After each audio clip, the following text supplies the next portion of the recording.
Hi friends, இப்போ CM Vijay அவர்கள் நேற்று சட்டப்பேரவையிலேருந்து வந்த உடனே வெற்றி தறி கண்காட்சியை தொடங்கி வச்சிருக்காரு. அண்ட் அந்த கண்காட்சியில கைத்தறியால செஞ்ச சேலைகள் அண்ட் கைவினை பொருட்கள் இப்படின்னு பாரம்பரியமா இருக்கக்கூடிய பொருட்களை அங்க கண்காட்சியில வச்சிருந்தாங்க. ஸோ அது எல்லாத்தையும் சிஎம் விஜய் அவர்கள் பார்வையிட்டு பாராட்டியிருக்காரு. அண்ட் அது மட்டும் இல்லாம அங்க கைத்தறியில நெசவாளர் மூலமா செய்யப்பட்ட சேலையை விஜய் அவர்களுக்கு அன்பளிப்பா கொடுத்திருக்காங்க. இப்போ விஜய் அவர்கள் ஏகப்பட்ட விஷயங்களை நம்ம தமிழக மக்களுக்காக செஞ்சுட்டு இருக்காரு.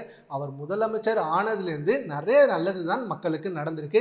இதனாலே மக்கள் எல்லாரும் செம்மையா ஆதரவு கொடுத்துட்டு வராங்க. அண்ட் விஜய் அவர்களுக்கு இன்னமும் மேல மேல மதிப்பு அதிகமாகிட்டே இருக்கு. அண்ட் நேத்து சட்டப்பேரவையில விஜய் அவர்களோட சம்பவம் வெறித்தனமா இருந்தது. இது வரைக்கும் விஜய் அவர்களை பேசவே இல்லை அப்படின்னு சொன்ன எதிர்கட்சி தலைவர்கள் எல்லாமே நேத்து வாயடிச்சு போயிட்டாங்க. விஜய் அவர்கள் மட்டும் இல்லாம புசி ஆனந்த், ஆதவ அர்ஜுனா இப்படின்னு ஏகப்பட்ட பேர் அவங்க பங்குக்கு அவங்களோட தரமான சம்பவங்களை பண்ணாங்க. அண்ட் சட்டப்பேரவையில நடந்த அந்த சம்பவங்களை ரசிகர்கள் செம்மையா லைவ்ல பார்த்து என்ஜாய் பண்ணிட்டு இருக்காங்க. அந்த நேரத்துல தான் இன்னும் ஒரு ஹாப்பி நியூஸும் கிடைச்சது.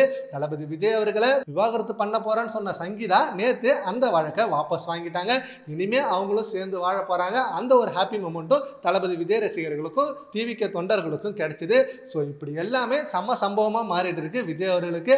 அண்ட் ஒவ்வொரு நாளும் வெற்றியை தான் பார்த்துட்டு இருக்காரு விஜய் அவர்கள். என்னதான் கஷ்டம் வந்தாலும் தமிழக மக்கள் இனிமே அவங்க கூட செம்ம தெம்பா நிற்பாங்க அப்படின்னு சொல்லி அவ்வளோ சப்போர்ட் பண்ணிட்டு இருக்காங்க. அண்ட் ஆல்சோ நேத்து கைத்தறி நெசவாளர்களிட்ட வாங்கிய அந்த சேலையை சங்கீதா அவர்கள்ட்ட கொடுக்க போறாங்க அப்படின்ற நியூஸும் இப்ப ட்ரெண்ட் ஆகிட்டு இருக்கு. இதை பத்தி உங்க ஒப்பீனியனை நம்ம கான்வர்ஸ்ல கமெண்ட் பண்ணுங்க. Thank you friends.